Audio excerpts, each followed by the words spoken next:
السلام عليكم ورحمة الله تعالى وبركاته.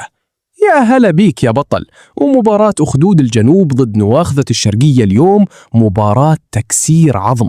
الأخدود في ملعبه بين جمهوره صعب وغثيث، والاتفاق مع جيراردي بيثبت أنه لسه في المنافسة وعينه على الثلاث نقاط. إليك التفاصيل يذيب. التشكيلة المتوقعة للأخدود: خطة 4-2-3-1. حراسة المرمى باولو فيتور. الدفاع: مهند القيضي، دانيلو أسبيريا، سعيد الربيعي، نايف عسيري.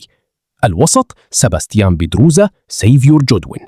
الوسط الهجومي: كريستيان تيو، خوان بيدروزا، محمد نايف. الهجوم: إبراهيم كوني. التشكيلة المتوقعة للاتفاق: خطة 4-3-3. حراسة المرمى: مارك روداك. الدفاع: مضى الله العليان، عبد الله مادو، جاك هندري، راضي العتيبي. الوسط: فاينالدوم، سيكو فوفانا، الفارو ميدران. الهجوم: ديماراي جري، موسى ديمبيلي، توكو إيكامبي. التوقعات: والله يا صاحبي المباراة دي فخ للاتفاق. الأخدود في نجران دايم يسوي قلق للكبار، ودفاعهم صاير صلب، وتيو لو فلت من الرقابة بينصع المرمى مصع.